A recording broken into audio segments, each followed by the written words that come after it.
மும்பையில் இருக்கிற டிஎன் நகர் police station அன்னைக்கு உணர்வுபூர்வமான ஒரு சூழ்நிலையில் இருந்துச்சு. அந்த ஸ்டேஷனில் சப் இன்ஸ்பெக்டராக வேலை செஞ்சுக்கிட்டு இருந்த ராஜேந்திர தோண்டு போஸ்லே தன்னோட கடைசி நாள் டியூட்டியில் இருந்தார். தன்னோட வேலையில் போலீஸ் டிபார்ட்மெண்ட்டுடைய வேற வேற பிரிவுகளில் மாறி மாறி வேலை செஞ்ச அவருக்கு கடைசியாக 2008 இருந்து 2015 வரைக்கும் காணாமல் போனவங்களை கண்டுபிடிக்கிற பொறுப்பு ஒப்படைக்கப்பட்டிருந்துச்சு. தனக்கு கொடுக்கப்பட்ட வேலையை ரொம்ப அர்ப்பணிப்போடு செஞ்ச அவர் தனி ஒரு ஆளாக காணாமல் போன 165 சிறுமிகளையும் 174 சிறுவர்களையும் கண்டுபிடிச்சு பல பேருடைய பாராட்டுகளை வாங்கி இருந்தாரு.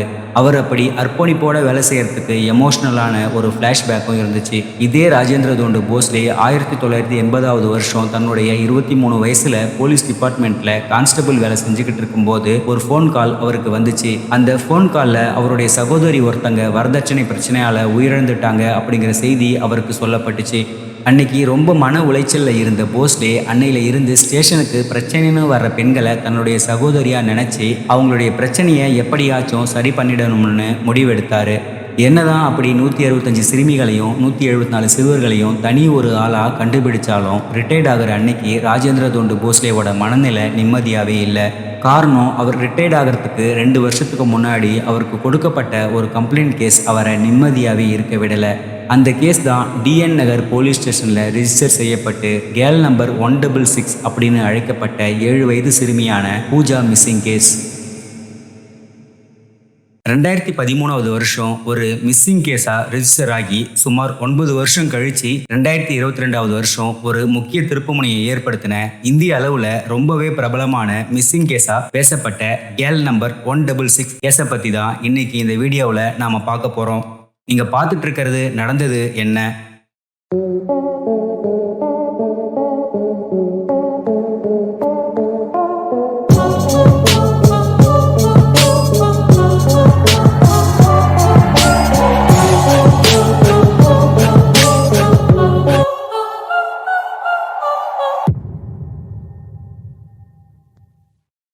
2013 வருஷம் ஜனவரி 22 பூஜா காணாம போன அன்னைக்கு வெஸ்ட் அந்தேரியில இருந்த ஸ்கூல் வாசல்ல தன்னோட அண்ணன்கிட்ட சாக்லேட் வாங்குறதுக்காக 5 ரூபாய் கேட்டதாகவும் அவங்க அண்ணன் இல்லைன்னு சொன்னதுக்கு அப்புறமா நானே வாங்கிக்கிறேன்னு சொல்லி ஸ்கூல் வாசல்ல இருந்து வெளியே ஓடி போனதாகவும் அதுல இருந்துதான் பூஜாவை காணல அப்படின்னு புகார்ல சொல்லப்பட்டிருந்துச்சு.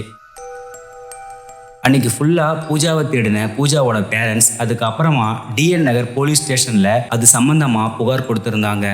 அந்த ஸ்டேஷன்ல மிஸ்ஸிங் கேஸ் கண்டுபிடிக்கிறதுல ஸ்பெஷலிஸ்டா இருந்த போஸ்லே இந்த வழக்கை விசாரிக்க ஆரம்பிச்சாரு. இவரோட விசாரணை முறையே ரொம்ப வித்தியாசமா இருக்கும். இவரோட இன்ஃபார்மர்ஸ் பெரும்பாலும் பேக்கரி கடைக்காரங்களா தான் இருந்தாங்க. காரணம், குழந்தைகளை கடத்துற பெரும்பாலான நபர்கள் பேக்கரிக்கு வந்து தான் அந்த குழந்தைகளுக்கு தேவையான ஸ்நாக்ஸை வாங்குறத வழக்கமா வச்சிருப்பாங்க. அதனால அவங்க கிட்ட இருந்து டீட்டெயில் வாங்கிட்டா அதை ஒரு லீடா வச்சுக்கிட்டு அதன் மூலமாவே கடத்தப்பட்ட குழந்தைய போஸ்லே சீக்கிரமாவே கண்டுபிடிச்சிருவாரு. அதே மாதிரி இன்னொரு முக்கியமான விஷயம், பெரும்பாலும் தேடுதல் பணி செய்யும் போது டிபார்ட்மெண்ட்ல தனக்குன்னு கொடுத்த பைக் அண்ட் ஜீப்பை யூஸ் பண்ணவே மாட்டாரு. சம்பந்தப்பட்ட இடத்துக்கு நடந்தே போய் வழியில பாக்குற எல்லா நபர்களையும் கேட்டு விசாரிப்பாரு. காரணம், நம்ம விசாரிக்காம விடுற ஒவ்வொரு நபருமே நம்மளுடைய வழக்குக்கு சம்பந்தமான லீடு தர ஒரு முக்கியமான ஆளா இருப்பாங்க அப்படின்னு போஸ்லே உறுதியா நம்பினாரு. இவர் இப்படி சில நேரங்கள்ல 6 மணி நேரங்கள் வரைக்கும் நடந்தே விசாரணை பண்றத வழக்கமா வச்சிருந்தாரு. பூஜா காணாம போன வழக்கை விசாரிக்க ஆரம்பிச்ச போஸ்லே ஏற்கனவே கடத்தல் வழக்குகள்ல சம்பந்தப்பட்ட எல்லா நபர்களையும் பிடிச்சு விசாரணை பண்ணாரு. கைவிடப்பட்ட குழந்தைகளை பாதுகாக்கிற பாதுகாப்பு மையங்கள், அடையாளம் காணப்படாத இறந்து போன அனாதை குழந்தைகளுடைய பிணங்களை வச்சிருக்கிற மார்ச்சுவரி, தெருக்கல்ல பிச்சை எடுக்கிற குழந்தைகள் அப்படின்னு இங்க எங்கேயாச்சும் பூஜா இருக்காங்களான்னு போஸ்லே தொடர்ச்சியா தேடிக்கிட்டே இருந்தாரு. பூஜாவோட குடும்பத்தினர் தங்களுடைய பொருளாதார அளவுக்கு ஏத்த மாதிரி A4 சைஸ் பேப்பர்ல பூஜாவோட போட்டோவை பிளாக் அண்ட் ஒயிட்ல பிரிண்ட் எடுத்து மிஸ்ஸிங் விளம்பரம் செஞ்ச அதே நேரத்துல போஸ்லே தன்னோட சொந்த காசை போட்டு பூஜாவோட போட்டோவை பெரிய கலர் பிரிண்ட் எடுத்து மிஸ்ஸிங் கேஸ் போஸ்டர் ரெடி பண்ணி வெஸ்ட் மும்பை மற்றும் மும்பைக்கு அவுட்டர் ஏரியாவில் இருக்கிற பல பகுதிகளில் ஒட்டினாரு. மேலும் நிறைய நியூஸ் சேனல் மற்றும் நியூஸ் பேப்பருக்கு அந்த விளம்பரத்தை கொடுத்து அதை பப்ளிஷ் பண்ண வச்சாரு. இதனால இந்த கேஸ் மும்பை முழுக்க ஒரு பிரபலமான கேஸா மாறுச்சு. ஆனா இது எல்லாத்தையும் தனக்கு வழக்கமா கொடுக்கப்பட்ட பந்தோபஸ்து பணிகளுக்கு இடையில தான் அவர் பண்ணிக்கிட்டே இருந்தாரு. இப்படிதான் போஸ்லேவோட கடைசி 2 வருஷ வேலை நாட்கள் போச்சு. பிப்ரவரி 28, 2015 அன்னைக்கு தன்னோட டியூட்டியோட கடைசி நாள்ல அவர் முக்கியமான ஒரு முடிவு எடுத்தாரு. நாம டியூட்டில இல்லைன்னா கூட பூஜாவை எப்படியாச்சும் கண்டுபிடிச்சு அவங்க பெற்றோர்கிட்ட ஒப்படைக்கணும் அப்படிங்கிற ஒரு உறுதியான மனநிலைக்கு போஸ்லே வந்தாரு.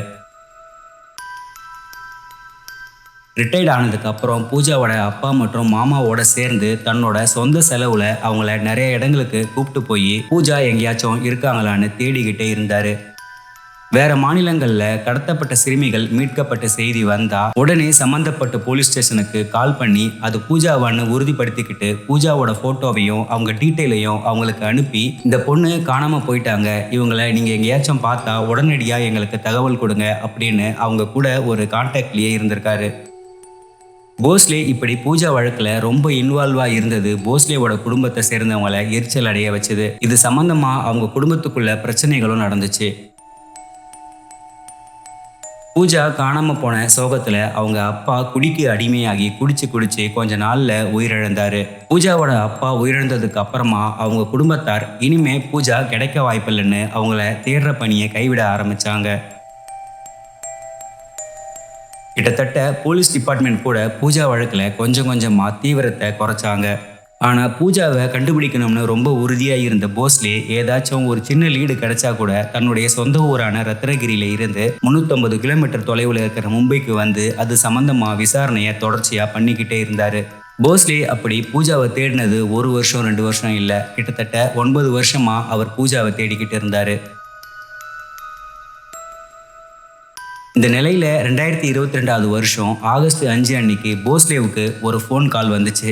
எதிர்முனையில பேசினவங்க டிஎன் காவல் நிலையத்துல இருந்து பேசுறதாகவும், நீங்க 9 வருஷங்களா தேடிக்கிட்டு இருந்த பூஜா ஒரு வழியா கிடைச்சிட்டாங்க, அவங்கள அவங்க குடும்பத்துக்கிட்ட சேர்த்துட்டோம் அப்படின்னு அவர்கிட்ட தகவலை சொன்னாங்க. இந்த தகவலை கேட்டு போஸ்லே ரொம்பவே சந்தோஷமானாரு. பூஜா காணாம போன செய்தியை விட அவங்க 9 ஆண்டுகளுக்கு பின்னாடி கண்டுபிடிக்கப்பட்ட செய்தி இந்தியா முழுக்க ஒரு பரபரப்பான நியூஸா பேசப்பட்டுச்சு. பூஜா அந்த 9 ஆண்டுகளா சந்திச்ச பிரச்சனைகள் உணர்வுபூர்வமா பல பேரை கலங்க வச்சுது. அதாவது ஹாரி டிசோசா அப்படிங்கிறவர் அந்தேரியில பூஜா காணாம போன அன்னைக்கு காலையில பூஜாவோட ஸ்கூல் வாசல்ல நின்று பூஜாவுக்கு ஒரு சாக்லேட்டும் ஐஸ்கிரீமும் வாங்கி கொடுத்திருக்காரு. அதை பூஜாவும் வாங்கி சாப்பிட்டுருக்காங்க. அப்போ பூஜா கிட்ட அவர், நான் சொந்தமா ஐஸ்கிரீம் கடை வச்சிருக்கேன், நீ என் கூட வந்தா தினமும் ஐஸ்கிரீம் சாப்பிடலாம் அப்படின்னு சொல்லியிருக்காரு. ஆனா அதுக்கு பூஜா நான் வரமாட்டேன் அப்படின்னு சொன்னதும் உடனே வலுக்கட்டாயமா பூஜாவை கடத்தி தன்னோட வீட்டுக்கு கூப்பிட்டு போயிருக்காரு. 50 வயதான ஹாரி டிசோசா மற்றும் அவங்க மனைவி 38 வயசான சோனி தம்பதிக்கு பல வருஷங்களா குழந்தை இல்லாததால பூஜாவை அவங்க தன்னுடைய குழந்தையா வளர்க்கலாம்னு முடிவு பண்ணாங்க.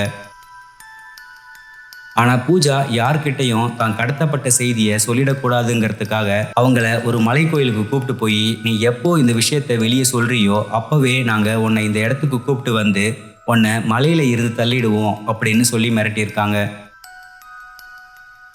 அதே நேரத்துல அவங்க பூஜா கிட்ட பாசத்தையும் காட்ட ஆரம்பிச்சாங்க. பாசத்துக்கு கட்டுப்பட்டு பூஜாவும் அவங்க கிட்ட நெருக்கமா பழக ஆரம்பிச்சாங்க.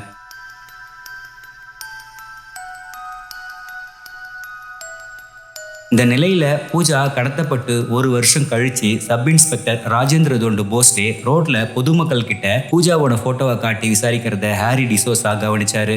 அப்பவே அவங்க இதுக்கப்புறம் பூஜாவை இதே ஊர்ல வச்சிருந்தா பிரச்சனை, அவளை வேற ஊருக்கு கொண்டு போயிட்டா கொஞ்ச நாள் கழிச்சு அவளை திரும்ப இதே இடத்துக்கு கூப்பிட்டு வந்துக்கலாம் அப்படின்னு டிசோசா தம்பதியினர் முடிவு பண்ணாங்க. இதை தொடர்ந்து ஹாரி டிசோசா கர்நாடகாவில் இருந்த அவரோட சொந்த ஊர்ல ஒரு ஹாஸ்டல் ஸ்கூல்ல பூஜாவை ஆனி அப்படிங்கிற பேர்ல சேர்த்து விட்டாரு. இதுக்கப்புறம் தான் டிசோசா சோனி தம்பதி வாழ்க்கையில ஒரு முக்கியமான சம்பவம் நடந்துச்சு. அது பூஜாவோட வாழ்க்கையில ஒரு திருப்பு முனையை ஏற்படுத்துச்சு. டிசாசோவோட மனைவி சோனி கர்ப்பம் அடைஞ்சி 2016 வருஷம் ஒரு பெண் குழந்தைய பெத்தெடுத்தாங்க. இதுக்கப்புறம் ஹாரி டிசோசா சம்பாதிச்ச பணம் பூஜா மற்றும் அவங்க பெத்தெடுத்த சொந்த குழந்தைய பார்த்துக்கிறதுக்கு போதுமானதா இல்லாத ஒரு சூழ்நிலை ஏற்பட ஆரம்பிச்சுது. இதனால ஹாஸ்டல்ல படிச்சுக்கிட்டு இருந்த பூஜாவை 2019 வருஷம் ஒரு டீனேஜ் சிறுமியா மும்பைக்கு கூப்பிட்டு வந்தாங்க டிசோசா சோனி தம்பதி.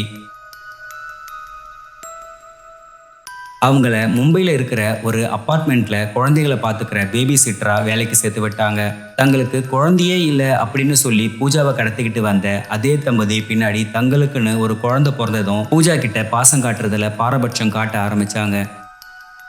பூஜா வேலை செய்கிற அப்பார்ட்மெண்ட்டுக்கு பூஜாவை கூப்பிட்டு போய் விடுறதும், வேலை முடிஞ்சதுக்கு அப்புறம் அவங்கள திரும்பவும் வீட்டுக்கு கூப்பிட்டு வரதும் அப்படின்னு வழியில அவங்க யார்கிட்டயும் பேசிடக்கூடாதுன்னு டிசோசா சோனி தம்பதியினர் உறுதியா இருந்திருக்காங்க. அவங்க பேச்சை மீறினா பூஜாவுக்கு பெல்ட்டால அடிச்சு சித்திரவதையும் நடந்திருக்கு.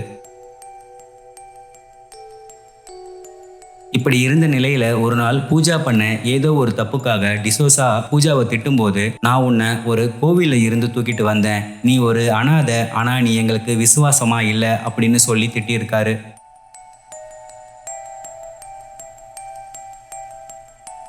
அது வரைக்கும் கடந்த கால விஷயங்களை பெருசா ஞாபகப்படுத்திக்காத பூஜா அப்பதான் தன்னுடைய சின்ன வயசு ஞாபகங்களை யோசிச்சு பார்க்க ஆரம்பிச்சாங்க. சின்ன வயசுல தன்னை பெத்தெடுத்து வளர்த்த அம்மா அப்பா இந்த வீட்டுக்கு தான் கடத்தப்பட்டு கொண்டு வரப்பட்டது எல்லாமே பூஜாவுக்கு முழுசா ஞாபகத்துக்கு வந்துச்சு. பூஜா வேலைக்கு போயிட்டு இருந்த அப்பார்ட்மெண்ட்ல இருந்த 35 வயசான பிரமீளா தேவேந்திரா அப்படிங்கிற பெண்கிட்ட நட்பா பழகிட்டு இருந்தாங்க.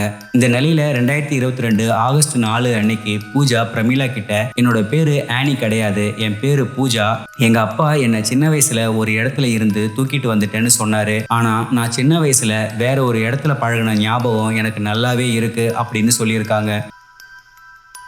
உடனடியா பிரமீளா தேவேந்திரா இன்டர்நெட்ல இது சம்பந்தமா எதுவும் தகவல் இருக்கா அப்படின்னு சர்ச் பண்ண ஆரம்பிச்சாங்க. அப்படி சர்ச் பண்ணும்போது தான் கேல் நம்பர் 166 அப்படிங்கிற ஒரு பிரபலமான மிஸ்ஸிங் கேஸ் விளம்பரம் அவங்க கண்ணுல பட்டுச்சு.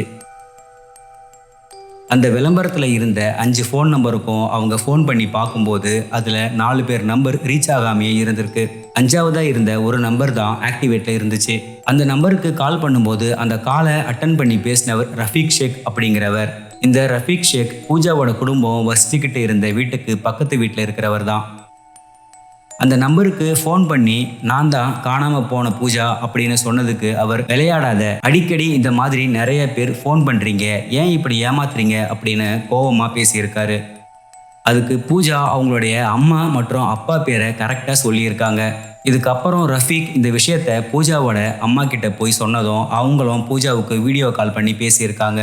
இதுக்கப்புறம் பூஜா அவங்க இருக்கிற அட்ரஸை அவங்க கிட்ட சொல்லியிருக்காங்க. இதை தொடர்ந்து பூஜாவுடைய அம்மாவும் அவங்க குடும்பத்தினரும் டிஎன் நகர் போலீஸ் ஸ்டேஷன்ல போய் இந்த விஷயத்த சொன்னாங்க. இதுக்கப்புறம் போலீஸ் பிரமீளாவுக்கு ஃபோன் பண்ணி பூஜாவை மீட்க போறதாகவும், குறிப்பிட்ட ஒரு டைம்ல பூஜா அவங்க வீட்டில் இருந்து கீழே வரணும் அப்படின்னும் அவங்களுக்கு தகவல் சொல்லப்பட்டுச்சு. அவங்க சொன்ன தகவலின் அடிப்படையில் ஆகஸ்ட் 5ஆம் தேதி இரவு 8 மணி அளவில் பூஜா அது வரைக்கும் தான் தங்கியிருந்த அந்த வீட்டில் இருந்து வெளியே வந்தாங்க. கரெக்டாக அந்த நேரத்துக்கு அங்கே வந்த போலீஸ் நேராக பூஜா தங்கியிருந்த அந்த வீட்டுக்கு போய் ஹாரி டிசோசாவை கைது பண்ணாங்க.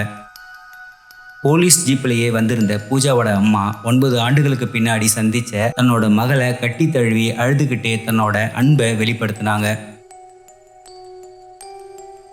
கைது செய்யப்பட்ட ஹாரி டிசோசா மேல தவறாக சிறைப்படுத்துதல், கடத்துதல் மற்றும் சட்டவிரோதமாக ஒரு நபரை வேலைக்காக கட்டாயப்படுத்துதல் ஆகிய பிரிவுகளின் கீழே போலீஸ் வழக்கு பதிவு செஞ்சாங்க. பூஜாவை பார்க்க முடியாத துக்கத்துல அவங்களுடைய தாத்தா, பாட்டி மற்றும் தந்தை சந்தோஷ் இறந்து போனது தனக்கு ரொம்ப கவலையை ஏற்படுத்துறதா பூஜா மீடியாவில் சொல்லி அழுதது பார்க்குறவங்களை கண்கலங்க வச்சுது. பூஜா கண்டுபிடிக்கப்பட்ட அன்னைக்கு ராஜேந்திர தோண்டு போஸ்லே மும்பை தாண்டி இந்தியா முழுக்க ஒரு ஹீரோவா பேசப்பட்டாரு. என்னதான் மனுஷங்க எல்லாரும் மனிதநேயம் இல்லாம போயிட்டாங்க, ரொம்ப மோசமானவங்களா மாறிட்டாங்கன்னு ஒரு குற்றச்சாட்டு தொடர்ச்சியா வைக்கப்பட்டுக்கிட்டே இருந்தாலும் அப்படியெல்லாம் இல்ல, மனிதநேயத்துக்கு எப்பவுமே அழிவே இல்லை, என்ன அது இருக்கிறது வெளியே தெரியறது இல்லை, அவ்வளோதான் அப்படின்னு சொல்ற மாதிரியான ஒரு விஷயம்தான் 9 வருஷங்கள் கழிச்சு பூஜா மீட்கப்பட்ட சம்பவம். இந்த சம்பவத்தை பற்றி நீங்கள் என்ன நினைக்கிறீங்க? இந்த மாதிரி குழந்தை கடத்தல் சம்பவங்கள் நடக்காமல் இருக்க நீங்கள் என்ன முன்னெச்சரிக்கை நடவடிக்கைகள் பண்ணுவீங்க அப்படின்னு கமெண்ட்ல சொல்லுங்கள். இதே மாதிரி இன்னொரு வீடியோவில் சந்திக்கலாம்.